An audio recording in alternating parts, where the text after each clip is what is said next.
Hello, and welcome to How Do You Drew? This is a Drew Barrymore podcast brought to you by thedrewsium.com. And sponsored by our friends at Positive Medium. I'm Anne. And I'm Ashley. And welcome to episode 17. And we're recording in our nice sound booths. I'll use air quotes around that. We're not in the park this time. We're not together, sadly. Yes, so we're back in our isolation booths. Yeah, that's more what it feels like.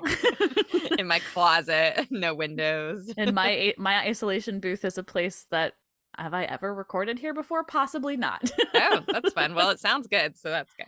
Great. Wonderful. So weirdly enough, I don't have any follow-ups or oopsie daisies or anything from last week. You? Well, because maybe we caught it as we were talking. No, it's probably because we were talking from experience, so it was a little bit like less things to correct. Yeah, it'd be pretty weird if somebody came and told us we remembered something wrong. But actually, I realized after the fact, I was chatting with Brian, who is a Drewby friend who was with us at the Wildflower book signing. And I was like, dang, we should have asked him like what he recalled about it.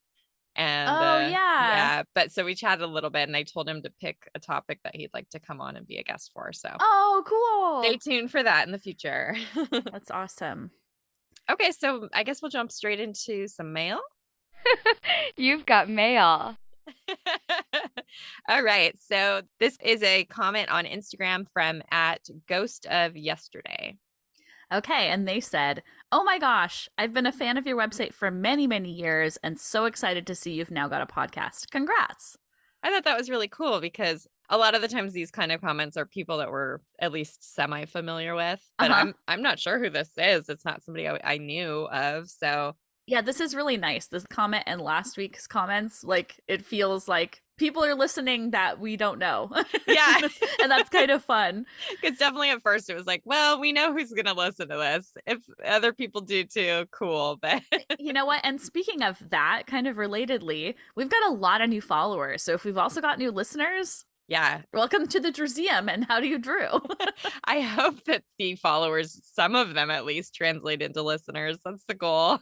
Yeah, I mean, I think that we more than doubled our followers because of some recent reels. So that's kind of fun. I mean, that's a follow-up, but just related to these like random people, which is really exciting.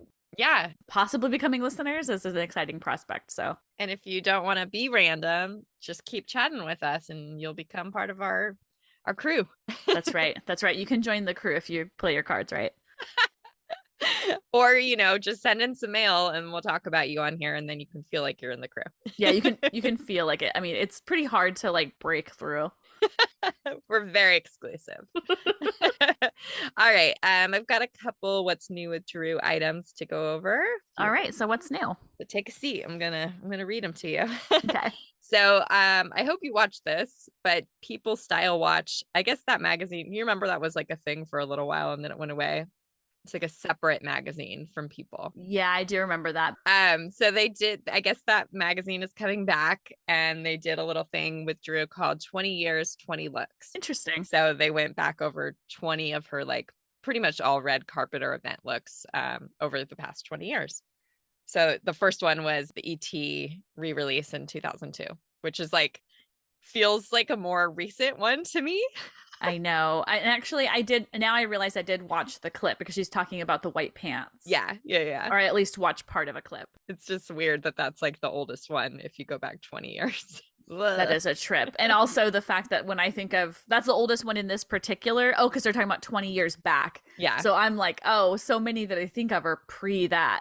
Oh, yeah. For sure. I know. It's crazy. So she did say that her favorite thing, her favorite look, gown, whatever that she's ever worn of all time, because she says a lot of them were one of her favorites, but she said this is her ultimate favorite, and it's the Golden Globes one from 2010 when she won for Grey Gardens, which I love that one. Is that like light blue? No, that was the year before when she presented. This is the one that's like nude and has a sea anemone on the shoulder and the hip. Oh yes, of course. Sparkly. It's so stunning. Yeah, I love that one. That's really cool. That's such a beautiful and elegant look of hers. Like there's something about it actually I just realized. Okay. It kind of reminds me of I mean, not really, but just because it's like a nude dress, I just thought of how like gorgeous the shot is of her in Annie Leibovitz's book Women, where she's wearing like Oh, that kind of yeah. nude kind of like sheer-ish kind of dress. I could definitely see that. There's something about that. I don't know. It'd be really neat to do a comparison back and forth. I've never made that comparison until this moment when I was imagining the glamour, but also like the simplicity and elegance of that look. Okay, we'll have From to the do Golden side by Globes? side. And Yeah, I I just mean- looked it up, and that was Versace did that gown for her. Oh, cool. Of course, that's just such a classic photo by Annie Leibovitz. So any excuse to share it is a good one. So then on the Drew Barrymore show, I think the editor of People Style Watch came on, and they like recreated some of those looks. Like they had like models come out wearing like a modern version of how you could do those looks, which was kind of fun. But Drew said that People was the first magazine cover she was ever on. I was like, no. Not quite. I mean, she did do a photo shoot for them.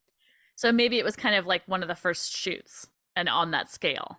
Yeah, it could be. But if we want to get accurate, the first cover shoot she ever did was for Ladies' Home Journal, their December 1982 issue. Which is so funny for some reason. So random. This 'Cause, little like, girl. I can picture it, but she's like looks like a little girl. I think I've always kind of felt this way, and again, like I'm doing this thing where I'm picturing it in my mind. A little girl dressed as like an older woman. Oh, totally. Now I gotta go look at the picture because I think she has like a big old hat on or something. I think she does. It's like mostly red. She's like definitely wearing a lot of clothes. Like she was like being swallowed by her outfit. All right, hold on. I'm gonna go pull it up right now. I'm just picturing like those old glamour shoots from Yeah. like the 80s. Yeah, so she has a big red hat on and like a big red and black outfit. There's like maybe even a shawl around her shoulder. so random, but I love it.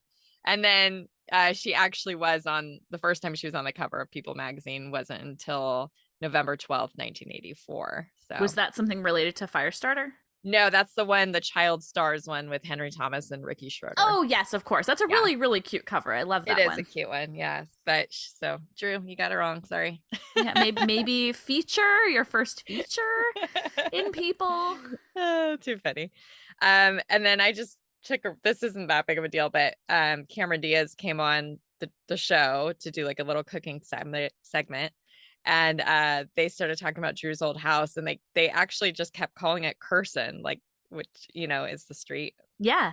And they just kept talking about how Curson had the worst kitchen, and they didn't really explain why it was so bad. But Drew said she remembered Gwyneth Paltrow coming over and trying to use the oven and telling Drew, "You're breaking my heart." What? I wonder what was wrong with it. Me too. Well, you know what? When I think about it, at that time, if Drew was talking about like getting used to cooking years after, oh yeah, I even think of her in that home, like learning to cook soups. I picture her in a different place anyway. Totally. So she probably just wasn't using it, and it was just like, maybe old appliances. Yeah, maybe that's kind of where my head wasn't went. really fostered to be a space for her to do the things that she would do now in this space. Like I think it's really funny. Yeah. I know at some point we had some images from the interior of her house from a Halloween party, and it'd be really cool to see if we can see the kitchen and make sort of a visual assessment of it. See if it's as bad as it sounds. Yeah, we'll have to look. I just liked that they kept talking about that house because I think, not that we ever went there, but I have like a weird sadness that she no longer lives there, So it was cool to hear them. I think this is at least our third mention of how sad we are she's not in that house anymore. Or at least not in LA. Yeah, exactly. Okay, moving on. All right, last bit. Drew's News podcast this week was her guests were two podcast hosts that have a show called Chicks in the Office. I'm not familiar with it. I looked it up. It sounds like they just talk about pop culture. But Drew will be on their 500th episode Monday, which by the time you're hearing this, that's yesterday. So you can go listen to that now. Cool. But the points I wanted to bring up is that she tells the story again about how she had a fling with someone who had been just a really good friend for a long time, and he initiated it, and she was like, oh, okay, maybe I should go for this. And then he freaked out, and she's so mad that it ruined the friendship. And where my head went, who my guess is on this. Yes, because you've had the speculation for a while. So I think we've even mentioned it on the podcast. Yeah, we have. possibly Edward Norton. That's my guess. Because we've said when we talked about him, like we were like, wait, like why hasn't he been on the show? We should suggest that. I mean, I think we still could, but who knows? It might just go on deaf ears because maybe that wouldn't, I don't know. We could totally be wrong. Like it might be about somebody else, but I feel like if it was another like good male friend, not that we know all of her friends, but what other male friends does she have that we who no aren't longer gay? That's a good point. I hadn't necessarily thought of that. Like I was thinking of Chris Miller and just like in my mind, well, he's not available to Drew. Yeah, so anyway, I hope we're not starting rumors that aren't true, but because we had talked about it before, I was like, she brought it up again. Yeah, I mean, somebody can go ahead and fact check for us. Like if you have insight, let us know. Yeah, there you go. And then the other thing they talked about that I wanted to mention was they were talking about like nepotism in the industry and the whole thing of nepo babies, and they wanted Drew's take on it. And we talked about this. This was part of the reason that we did our like episode on Drew's early life. You can go back and listen to that. That's our episode number 8. It goes through the years 1975 through 1981. Yep. And we talked about this misconception that because Drew comes from an acting family, that she just like had doors open for her. So she did say like, those people were all long dead before I came around and nobody was helping me out. But she was like, but I've never really thought about this. Like maybe my mom thought that last name was going to be an asset. Like she's like, never thought about it. So I mean, so what I can say about like, yes, the people were long gone that would have had positive feelings about the Barrymores. Because I'm thinking about like if anyone was alive in the production world, it probably would have been someone who worked with like her father in the 70s or something. Right. And so that would not be an asset. And it's not like her dad was making phone calls like, get my daughter an audition for this. So it's like there was name recognition if people were aware of Hollywood history or even like theater history, but yeah, it is very interesting to think of like using that name. It's not like there was a feeling of not using that name. True. And then also Jade took that name and we don't even know if her parents were married. So it's it definitely. So she also felt like it was a personal asset to her. Yeah, Drew actually kind of like said that like, well, my mom was also trying to be an actress and she was definitely, you could hear the little wheels in her head were turning about the name. But I just like, I had recently set somebody straight on Twitter about this and then they were like, well, but Steven Spielberg put her in his movie because she was his goddaughter, and I'd be like, oh my god, no, that's not the order of things. It's not what happened. I know, and I feel like that's such a confusing thing, like to be like, oh yeah, her godfather Steven Spielberg, because it's not like when it's mentioned in things that they're like, oh, and by the way, it was after E.T., you know, like, and he's not like religiously her godfather. There was no ceremony done. Like it's a very in name only type of thing. So anyway, I get defensive about that stuff because you know how I feel about incorrect facts. Yes. All right, that's about it for news and all that stuff. So I think we're ready to jump into the topic. Great.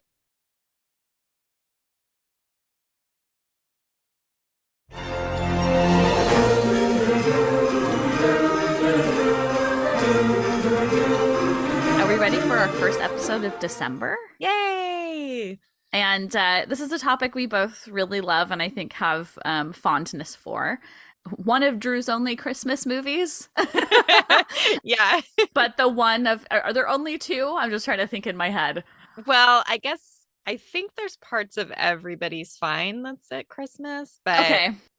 I mean, well, we weren't going to do Babes in Toyland, at least not this early in our podcast life. We're not ready for that. So what did we choose for this, our first Christmas episode? Yeah, we're going to talk about Olive the Other Reindeer, the beloved little special that is just close to our hearts. Yes, absolutely. So we can jump right into kind of the history of Olive and the production. Are you ready? Let's do it. So Olive the Other Reindeer, the animated Christmas special, was based on a picture book by J. Otto Siebold and Vivian Walsh. Really adorable book. And it should be noted that the Christmas special, the animation style, was created to kind of be close to look like the book. So they didn't like do a new style of Olive. Like this was the Olive as it appeared in the book. Yeah, even though the story has some differences, like the look Yes. is very similar. So they did a lot of work to honor Vivian Walsh's style. The IMDb synopsis of the film is when Santa cancels his annual flight because of a hurt reindeer, a young Christmas-loving dog named Olive is convinced she has what it takes to get Santa's flight off the ground and save Christmas. That's a pretty good one. It's better than It's the Whip It perfect. one. Oh God, yes, that's right. Yeah, that's great. Okay, so obviously Drew does the voice of the titular character of Olive, and she and Nancy Javonin and Flower Films executive produced the film. They also did that along with Matt Groening and Claudia De La Roca, who are the team responsible behind The Simpsons. So pretty big deal. The release date of this Christmas special was 10 years after the premiere of The Simpsons. And I have never really watched a lot of Simpsons, but I know a lot of people from my generation, as I'm sure you do as well, Ashley, who are like massive Simpsons fans. I just started watching Futurama. It was just something that kind of came up in my life recently and is a nice, light, fun show, and 22 minutes is an easy way to digest content. Totally. I know, I get that. So it was fun to kind of see like crossovers in people who've done voices on Futurama who are also in Olive, and of course a lot of the crossover in the crew. Yeah, I would imagine the humor as well is pretty similar. Yes. Oh, absolutely. Yeah. So that was really fun to see. There also were a couple other producers on the film. Two of them were just people who work in animation I weren't familiar with, but Michael Stipe also got a credit as a producer, which is pretty interesting because he does a voice. We'll get into that. Yep, we sure will. Drew had been, speaking of lovers of The Simpsons, Drew had long loved The Simpsons. We particularly know that she always really likes Lisa Simpson, which I think we briefly mentioned, although I had I corrected myself, so I'm not sure if we put it in. But in Whip It, I was thinking that Ashley Simpson, Simpson, right. I was thinking that was a Lisa Simpson thing. Anyway, so but Drew had felt that if she ever met Matt Groening, that she'd probably, quote, attack him because she had so much appreciation for what he'd given her in The Simpsons. Yeah, so cute. That was kind of cute, and I feel like. Didn't she have a story about meeting somebody hyper famous and that she scared them with how excited she was? Oh, I think she's mentioned that with a lot of people. Yeah. I think there was one particular one where she wouldn't say who it was. And I feel like you and I speculated that it might have been Robert De Niro or somebody. Oh, weird. I don't remember this. But yeah, we know that Drew is excitable. Which relatable. Exactly. So then she did get to meet both Matt and Claudia at the premiere of Never Been Kissed at an after party. Mm-hmm. And she said she did go crazy. She did attack them. And she said she loved to work with them. And instead of being scared by her, they called her within a week and they proposed this project of Olive. I love that. Me too. So cute. I love the idea of somebody being like, I'm so enthusiastic about your work. I love to work with you, and then having enough pull that Drew does to be like, oh, cool. And the time frame on this, because I think the Never Been Kissed premiere was the very end of March 1999. Yeah. So not that much time, as far as a film production. Obviously, this is a little bit different scale, but yeah, pretty quick turnaround because it was released in December of 99. So that's pretty cool. Drew has said, and we might have even talked about that. I know we did. Christmas had always caused Drew some anxiety because her family wasn't traditional in that way. Yeah. She never really knew where she was going or who she was with, although we've heard her rave about spending time with Nancy's family. There are certain instances in her life where things have gone to a more traditional sense. And she said she relied on TV and Christmas specials to give her some sense of tradition and routine as far as Christmas goes. And she was really excited at being part of something that was a new Christmas special that she could kind of give people. Yeah. One of the things that always helped her get in the Christmas spirit. So I thought that was really sweet. Touching when you think of it that way. Absolutely. You just think of lonely child who just had the TV and I know. And I feel extremely privileged that, I have the Christmas specials, but I always had Christmas traditions with my family. Yeah. But at least she has that now. She's doing it herself with her daughter. Oh, yeah. Which is cool. We know she's making up lost time. Okay. So she said that while recording, she spent weeks in sound booths and never saw the light of day, which is how I feel right now in the closet. And that she would bring her dogs and they would just sleep in the booths, which is so cute. It's really cute. And I love that they show in the featurette, which we'll mention later, there's a behind the scenes featurette. And I think she says something that made me think it was Flossie. I totally think it's Flossie. Yeah. So Flossie was like totally like laid flat on her tummy on the ground, and Drew says something about it like, yep, she's just chilling over there. Yeah. And then there's a little tiny clip later in the featurette where it looks like she's kind of giving like belly rubs in the sound booth. It's really cute. I took some screen caps of those already, so we'll put them on the episode page. In case you don't know, always go to howdoyoudrew.com and look at the episode page for a full gallery of what we're talking about. That's awesome. And one thing that's fun about her dogs coming along is that she was excited to bring all those weird dog noises that she would always have like hearing at home. She wanted to bring those to Olive, of course, which is so cute. And I know that you've got a note about some of the sounds later on. Yeah. She said that Olive's voice is very happy puppy and everything is much more passionate and exciting to her, like no matter what she's talking about. She said she felt so happy being this heroic, beautiful dog. She felt like an insane person. And the key word she used was jovial when she thought of Olive, which is totally accurate. Yep. And I also love like Drew, you know, I think she puts words in her mind when she's working on things, because this probably isn't the first time where we've been like, this is the word she thought of when she was working on this character. And in this case, it seems to be jovial. Yeah. I'll have to try to think of the other instances, but we have talked about her love for words. Right. She loves the dictionary. Yep. She also said that she hopes that Olive doesn't come off as insane because she felt so crazy doing it. I love in the featurette when she's like, she's not just like Merry Christmas. She's like, Merry Christmas. It was really fun. Sometimes I felt so happy. I felt like an insane person. You know, I'd be like, Merry Christmas. And I looked like I was losing my mind, but I was just so happy being this character.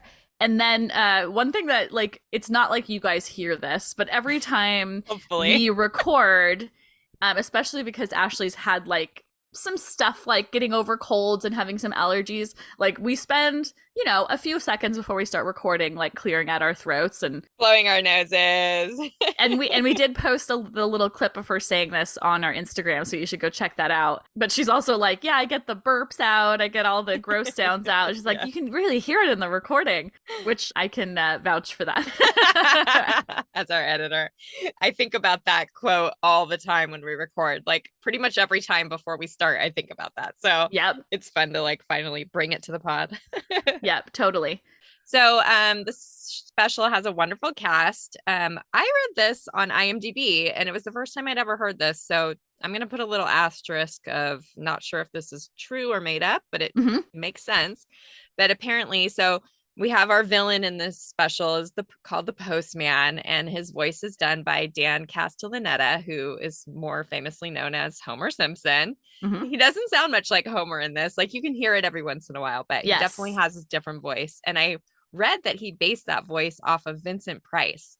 And once I read that, I was like, yeah, I totally could hear that. Yep, I can hear it. And also there were a couple spots where I heard Homer. Yeah. And I'd forgotten that this was the case. And I was like, wow, that suddenly sounded like way more dopey. Yeah. You know, it's funny. I just had this memory. So when I was really young and I don't know what the hell I was doing watching TV by myself on Saturday nights. I'm talking like 7 or 8 years old because I know what house it was in. And I used to watch the Tracy Ullman Show, which was like a sketch comedy show, but that's where The Simpsons originated. Oh, yeah. And Dan Castellaneta was like a cast member on that. So I feel like I've always known his face because I used to watch him when I was way too young to be watching this. How funny. Yeah. I love that. I was excited to hear Joey Pantoliano's voice in this. He's so good in this. He's so great in it. So he's Martini, the penguin, who's basically like her sidekick through most of the movie. Her meaning Olive. And I've been watching The Sopranos recently. I've never watched it. And he is in the 3rd season. Oh, I didn't know that. So far. Yeah. And he's really, really great. Like he fits in wonderfully. I don't think it's the first time he played like a mobster. He fits right into that just right. And I'd also watched a movie called Bound from 1996 with him in it, where he's like a main character. I feel like he's usually like kind of small characters. Yeah. So the fact that I'm like, I almost feel like I'm doing like an accidental Joey Pants marathon. And the reason I'm calling him Joey Pants is like a couple of friends who talked about him recently, like called him Joey Pants. And I thought that was really funny. Yeah, so it's great. He's also in Memento. That's like the movie I think of. And he's in The Matrix as well. He's in the first Matrix as like, I forget the name of the character, but I think it's the one who like betrays the rest of the crew. And this is the same year, 99. Oh, there you go. Yeah, interesting. Cool. And I like how in the future he's like, I basically did my voice. Yeah, he's like, it's like typecasting. Yes. Yeah, he's great. I also thought it's fun to note that Ed Asner did the voice of Santa, and then he got cast as Santa again later in Elf, which I think is fun. Cool. Yeah. That is cool. And then we mentioned Michael Stipe has a producing credit, but he also plays a reindeer named Schnitzel. Kind of a bad guy, he seems like at first, but he has this song in the film, and Drew has said that he gave it depth and beauty and soul, and that they were all crying when they listened to him sing it because he took it to this place that they never dreamed it could go, which is so cute. Yeah, it's really, really sweet. And I do love that there's this kind of like switch to the character. Yeah. So at first, like Schnitzel's being like a little rude to Olive, and then suddenly there's this like warmth that comes out. And I'm gonna go more into that in a little bit. I have things to say about this. You do? Yeah. In the featurette, which like we're not surprised by this, but we always love hearing people say sweet things about Drew. And this is like such a commonly said thing about her. Yes. And also like we know that they were maybe friendly. As we mentioned before, like even though we haven't really seen candids of them together, except right? One so picture. is the one picture the one from the like rehearsal? Yeah, the 95 of the MTV Video Awards. Yeah. So anyway, Michael Stipe says about Drew that she has a giant beam of light coming out of her head, and that you can't help but be a little bit blinded by it. I love that. Yeah, she's often said to like light up rooms and make people like happy when she's there. So really just lit cute. from within. Like you hear it all the time with her. Yes, and so perfect. We've experienced it. We can vouch for this as well. True. And Drew has mentioned that she was mortified to have to do her own singing in the movie, and she was sure it would be cut out. Like she said, like it would ruin people's digestive systems if they had to hear it. Druism. I really love her singing in this. Me too. It's so cute. I feel like it's perfect for the character, and I think it's actually, I don't know, like I would never think that would be cut out. I don't know. I think she's just being silly and hard on herself. Of course. I should put it this way. I forgot how cute it is. Yeah, it's darling. It's really, really sweet. And then speaking of music, Big Bad Voodoo Daddy did a song in the movie as well. Yeah, and so I thought this was fun because their name dropped in Never Been Kissed very briefly. Like when all these like positive rumors are going around about Josie, somebody says she used to date the drummer in Big Bad Voodoo Daddy. When I was like making that note, I remembered reading something, so I went and did some further research. So this is really cute. So the band didn't know about that little line until funny. Yeah, until they saw the movie on a plane. And the drummer, his name is Kurt Sodergren, he had a big crush on Drew, and he said that the band all turned to look at him because they knew that he had a big thing for her, and he was just floored. And he said it's so cool but also so torturous at the same time because it wasn't really true. Like she never really did date him. And then it's funny in the Olive featurette, he says he's talking about the song they do, which is called Merry Christmas After All. Yeah. And he goes with Drew Barrymore on vocals, and he winks. What's funny is that while I was watching that, like I had thought about the Never Been Kissed line, but then I was like, I wonder if any of these guys like crush on Drew, like if they were excited. And I also wondered if they got to like actually meet her. Well, what this article I was reading was years later, and it didn't sound like they ever did. So I know, poor guy. I know. One day. Kind of funny. He might have been like dressed a little snazzier and knowing he was going to do his part on a Drew Barrymore project. So cute. Sorry, Kurt, but we love her too. Yeah, we get it. Okay, so that's pretty much all the notes we have on the production. There, like we have mentioned a few times, and we'll mention it again, there's an amazing behind the scenes featurette. We will include a link to that. It's on YouTube, at least for now. Yeah. We'll include a link to that on the episode page because it's a really good feature. Howdy, Droobies. We want to tell you about our sponsor, Positive Medium. We've actually been clients of theirs for at least 10 years, and they take care of all of our website needs for thedrewseum.com. They offer custom web design and professional coding, search engine optimization, marketing, and hosting. So we've been hosted by them, but we've also been able to take advantage of a lot of their expertise in these other areas as well. Absolutely. So customer service is the biggest draw for us with this company. They have saved our site literally from obliteration quite a few times. But then they also help us with minor issues in just like literally a matter of minutes. So if we have like a coding question or just like something on the back end we can't figure out, we reach out to them and we get an answer back and the issue is solved within moments. We're so excited that Positive Medium is allowing us to offer our listeners 25% off managed WordPress hosting plans using our promo code DREW, D-R-E-W, of course. And if you want to take advantage of this, visit positivemedium.com. We really, really vouch for these people. They've been so great to us and will continue to be great to us. I can only imagine. I mean, they're great by offering this to our listeners. So take advantage. Again, it's promo code DREW, of course.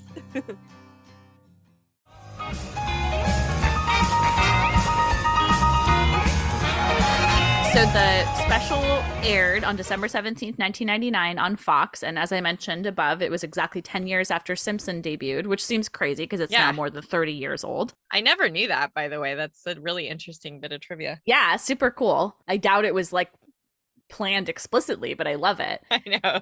So the only thing that Drew did to promote, like as far as talk shows, is that she was on this very short-lived Martin Short show. Yeah, I do not remember this. Okay, I have it on tape for sure, VHS. So, it's just sitting rotting in a box somewhere. But yeah, horrifying. And I tried to find it online and no luck. But the only thing I really remember her talking about on this appearance was about how she had got the paparazzi captured her changing in the parking lot when she was training for Charlie's Angels. Yes. And she wanted to go do a jog. And she talks about how like, whatever, like skin is just like a weird spacesuit, like, and she's just like, whatever, it's no big deal. So that was the main thing I remember from that. I wish I could watch it again because maybe she'd have some fun notes about Olive, but it's we'll give a follow-up in a couple years when we get all our tapes digitized. There you go. I do remember that part, like the spacesuit thing. So okay. I'm sure I've seen it, but I don't remember, like I wouldn't have been able to tell you when it was. Okay. Do we have any pictures of it? No, I mean, it's like gone. Wow. Yeah. Such a bummer. Well, at least we know we have it, maybe. Yeah, I have it on a tape. So I get like major nostalgia when I watch this special, especially like at the beginning when the first credits are rolling, because it gives me like those early Drewby day feelings. Yeah. Like, obviously, I'd already been a fan for almost 2 years at this point, but like this coming out was a really big deal. I remember having the 17 magazine that talks about it, like reading it in my dorm room. I was a freshman in college. And then I came home for Christmas break and so all my entire Drew collection at that point fit into one binder, which is love it. Wild to think about. It was a big one. And for some reason, I brought it home with me. And I think it was because I was going to work on clippings collages. That makes sense. So I remember like taking it on the plane as like a carry-on. Wow. And this is so funny and it's still there. I should take a picture of it. But I put like an address label that I had, like a mailing address label on the inside flap in case I lost it somehow. Anyway, so like I just get all these memories of like that time. Like I feel like I spent that whole Christmas break just like being obsessed with Drew. And this came out and it was just a great time to be a new fan. Was this when you were at Santa Clara? Yeah. Okay. Yeah. I love that. I can't really say that I super remember my first time seeing it, but I was a full-blown fan at this point. My memory is just not as good about certain things. You may have noticed. But of course, when I say I didn't remember how cute the singing was, for her to start singing so soon into the film, I was delighted. Well, let's go through some of our notes from just watching the movie start to end. Yes. So I'll just say I was immediately delighted to hear that song, and then I started taking notes about the things I thought were cute. And within 2 minutes of starting the film, there's a little she's singing and then she's humming at the end of the first song, and I love it. I can hear it perfectly in my head. She's like, yes.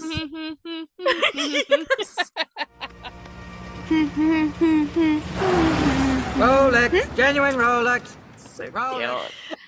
And I noted right from the beginning, and it's throughout the entire movie. And the more you watch it, the more you notice things in the background. Mm-hmm. There's just so much cute and clever writing everywhere in the background of this movie. So the signs in the town, the stores, and the animal cages at the zoo have the noises the animals would make rather than the name of the animal. The boxes at the North Pole all have really funny things on them. It's very satisfying to just see all those little sight gags in the background. I love that. We love details. Yes. I don't think we mentioned who plays her owner, who plays Olive's owner. Her owner, Tim, is voiced by Jay Moore. And there's a part where he's asking Olive, if she's done anything dog-like today, because Olive acts more like a little human child. For sure. A very precocious human child than like a dog. And so one of the things he asked her is if she'd done any senseless barking today, and she's like, woof? It's I he's just all, really cranky about it. Stop acting like a dog. Have you chewed anything? Have you at least have you dug any holes? I don't remember, but the part I loved was when she was like, woof?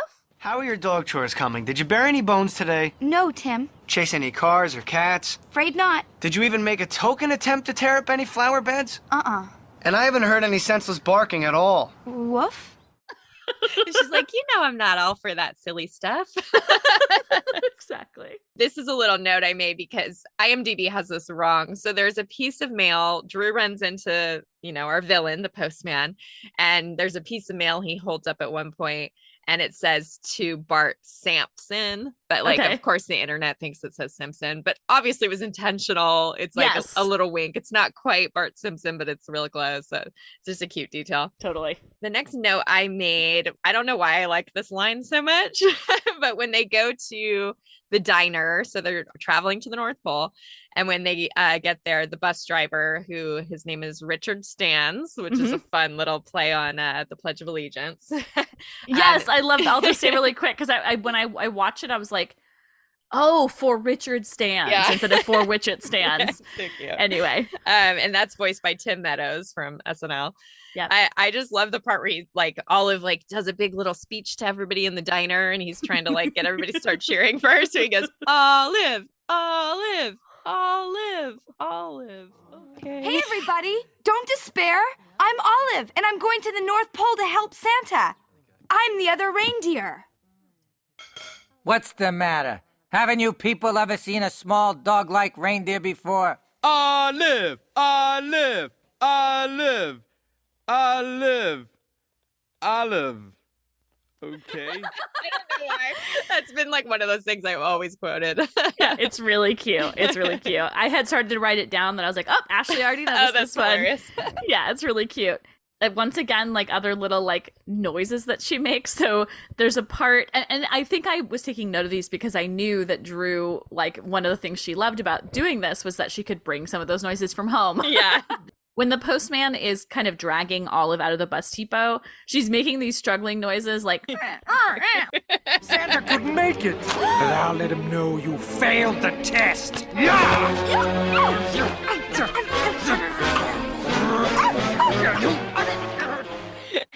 It felt like a I don't know. It felt came from her dogs. Yeah, it's it was cute. It was cute. And then also, just because I'm a dork about Donnie Darko, there's a part where Olive is in the back of the mail truck right after the scene where she's dragged out by the postman. And there's a package that's addressed to her. And it says, I think it says from Deus Ex Machina. Yeah. And as soon as I saw that, I'm like, oh, Donnie Darko. Totally. And well, what happens in the scene is that she opens up that box after like confirming with the postman that it's okay to open the box that has her name on it. And there's a nail file inside, which she uses to then escape.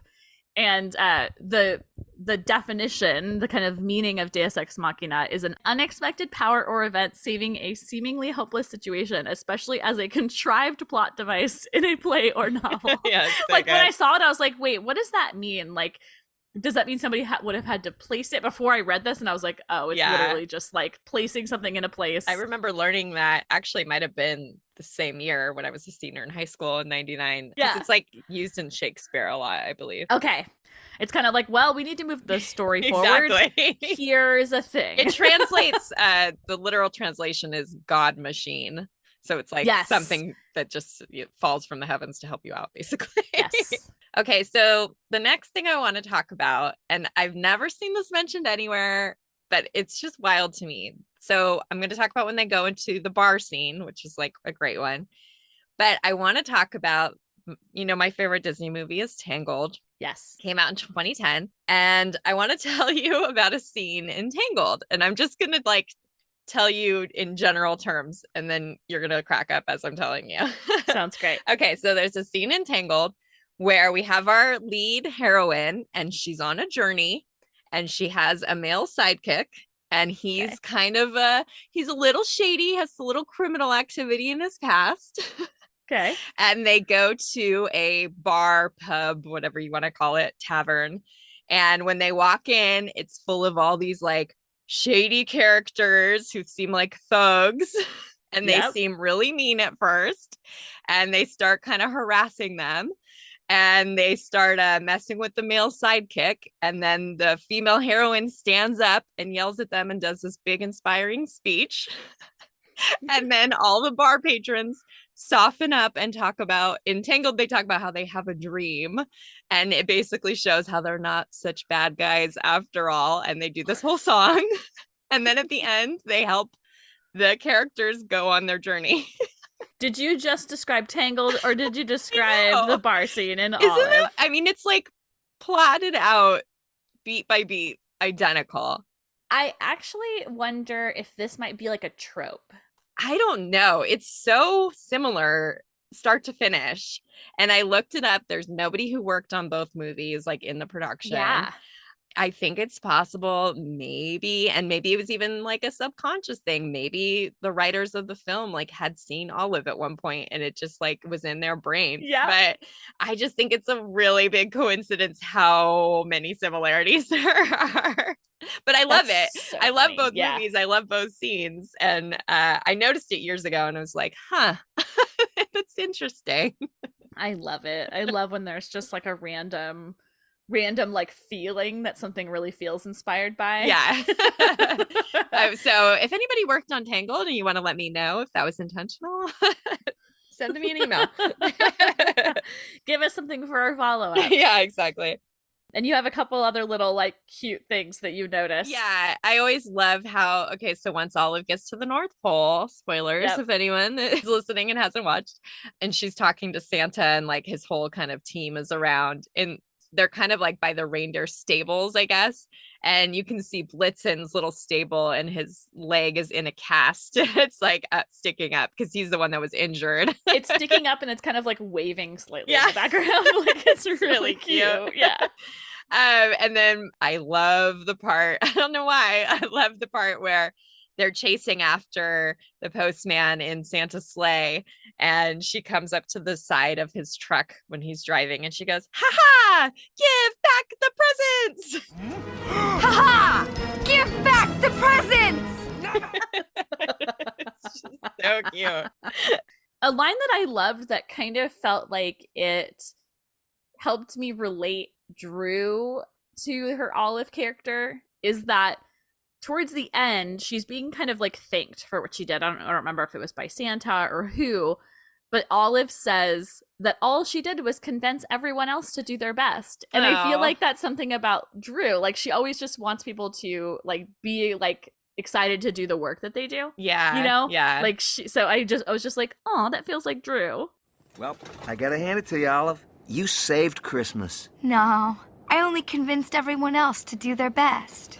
Oh, don't you be so modest, Olive. You were great. It really does. And like not taking full credit. Just yes, like I it wasn't me. kinda Like helped. it was because of you guys. You know, like I can just picture her like saying like how great her cast or her crew is on anything. Yeah. So it's like for the character to say that, I was like, oh, it's perfect. Oh, that's a great note. Yeah, thanks. I've always loved that last little shot of her doghouse where it's like got her name and the heart and the antlers on top. I don't know why. It's just always been so cute to me. And then I love the Flower Films logo that it's at the very end of the credits and it like swipes across the screen with the sound of jingle bells as it comes on. I always thought that was so cute. That's really cute. So All of the Other Reindeer was nominated for an Emmy in the Outstanding Animated Program category, which is really cool. It didn't win, unfortunately, but it's always nice for something to get that recognition. Definitely. And then, as we've mentioned like 12 times now, there is this wonderful making of featurette, and it originally came out on the VHS tape. And I remember being really excited about that when I like saw it at the end, because you would have to watch the entire movie. Yes. All the credits. Yes. And then it would go on. Yes. Wasn't there a featurette that was on the 1996, like, why am I thinking 96? Because of her black hair. The like re-release of E.T. There was a little like interview that's on thing. The Laserdisc. Oh, I thought it was on the VHS too. Are you sure? Maybe it is. I think it might be on the VHS too, but there was something that you had to like, I'm thinking it was the VHS because I remember like either rewinding or fast forwarding to it. Okay. Yeah, you're probably It might right. be at the beginning. But anyway, it's just funny like featurettes being on VHS tapes. Like that What a pain. So Yeah. silly. VHS tapes in general, like, come on. Luckily, they included the featurette on the DVD release as well, Yes. which is much easier to get to. Yes, thank goodness. And we just wanted to note because, you know, we know she has a daughter named Olive. Olive was not named after this. The story of Olive's name is that Drew was reading a baby book and it said that her baby was the size of an olive. And I feel like what she says is that she and Will never looked back on the name. That it was like, oh yeah, they this is just the like name. knew that's the name. She obviously knew it was a connection Of to course. a character she had played before. But, you know, I think she also subconsciously wanted to name her daughter after me. Oh, right, because that's Because part of your last name. Yeah, my last. Oh, I mean, I Definitely. guess people don't know our last name. It's okay. They can figure it out now. If you wanted to figure it out, my name has Olive in it. I think that was the main reason, actually. Yeah, for sure, for sure. We are deeply loved. Yeah, and my last name is not Frankie, so. Darn. Okay, we just want to quickly sum this up with talking about some of the other voiceover work Drew has done. To me, this is my favorite. I think this is the best one. Yeah. It could be just because of the time it came out and where I was at in my fandom, but this is my favorite. Yeah. Would you agree? Yeah, I enjoy it the most. I actually we can list some of them right now, but I feel like the others I either have not seen them or I've seen them once. Yeah. I think I've seen them each once. So she did a movie in 1985. It might have been on TV or it might have been like a direct to video, but it certainly wasn't theatrical, and it was called Star Fairies. Yep. I've seen it once. I barely remember it. And then in 2000 she did kind of like a sci-fi animated thing called Titan AE alongside who was the other voice? Matt Damon, I think. Yeah, I think you're right. So weird. I've only seen that once too. I saw it in the theaters and it didn't like make an impression on me. Yep. I might even have like a figure of her character or something like that in our memorabilia. Weird. And then in 2006, she did a voice in Curious George. She was like the love interest of the man in the yellow hat, who was done by Will Ferrell. That one I've seen a couple times because it is really funny. Like I remember laughing a lot in that one. Yeah, it's cute, but maybe I'm thinking back to why we love all of it. It's like she is throughout the whole film. Yeah. I don't know. It definitely maybe in makes a Titan AE difference. she is too. That's not a good reason. So this one I've never seen. I don't really have much shame about it because I don't have a huge amount of interest in it. But in 2008, she did the voice. She did the voice of a Chihuahua in Beverly Hills Chihuahua. Another dog. Yep, that's a good point. That's probably why she agreed to do it, honestly. She was probably like, great, I've done this. I love dogs. Yeah, I've only seen that once. Again, I have like almost no memory of it. She's like a spoiled, obviously, like the title tells you right there. Yes. She's like a spoiled dog who ends up having to go on some adventure with the dog played by George Lopez. That's right. And then as far as TV, she's done quite a few episodes of Family Guy, 12 episodes. So I can't remember who her first character was. I think like a teacher. But then she had a reoccurring character named Jillian, who was like an airhead girlfriend of Brian the dog, weirdly enough. But she wasn't a dog. That's right. And then this last one, I'm sure is related to having done this work. She was on The Simpsons in both 2000 and 2022. In 2000, the first time that Drew was on The Simpsons, she played Krusty's long-lost daughter. And then this year, she had a little thing where she actually was herself as the host of the Drew Barrymore show. Like it was a really I cute... still need to see that. We talked about this, I think, in episode 11 because it was Scream related, and we just done our Scream episode. Yeah, I think I've seen a clip of it. Oh, okay, yeah, there might have been a really short clip. There was like a commercial for it. That's probably what it was. Yeah, really cool. So that kind of wraps up our discussion of all of the other reindeer. Oh, such a good one. Such a great way to kick off the holiday season. And Ashley mentioned the featurette is on YouTube. The film itself is actually on YouTube, and it's only about 45 minutes long. So if you've never watched it, go watch it. It's great. It's wonderful. It's also very, like, we didn't talk too much about this. It's really funny and clever. Like, there's so many, like, fun little moments. This is not, like, necessarily just for kids. Like, adults will get a lot of joy out of this. Absolutely. I mean, if you know The Simpsons, you kind of know how that kind of pans out in that kind of show. It feels like it's by those writers. Like it has Same that vibe. feeling. Yeah, exactly. And make it part of your Christmas tradition.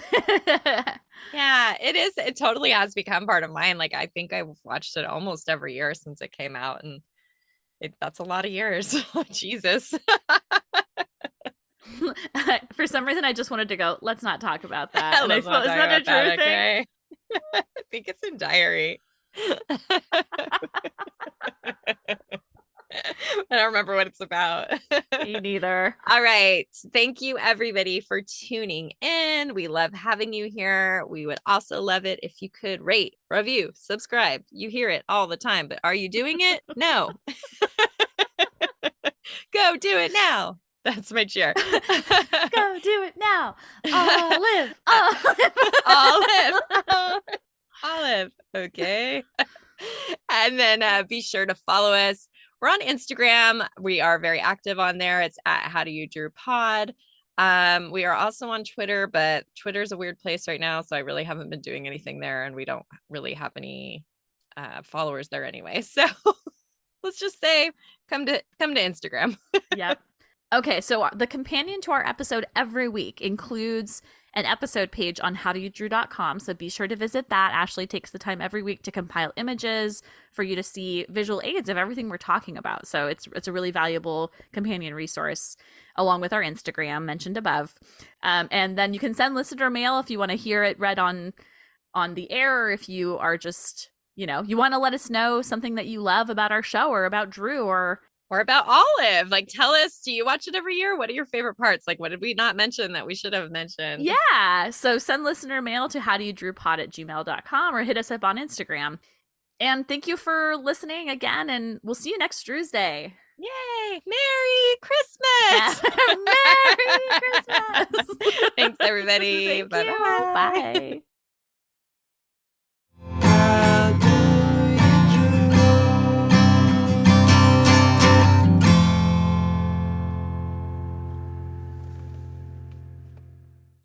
This episode of the How Do You Drew podcast was researched and produced by Ashley and Ann from thedrewseum.com with help from our sponsor, Positive Medium. Special thanks to Matt Costa for our lovely theme song, Roxy Prima for our adorable logo, and last but not least, Drew Barrymore and all the Drewbies who love her. We do this for you. Thank you.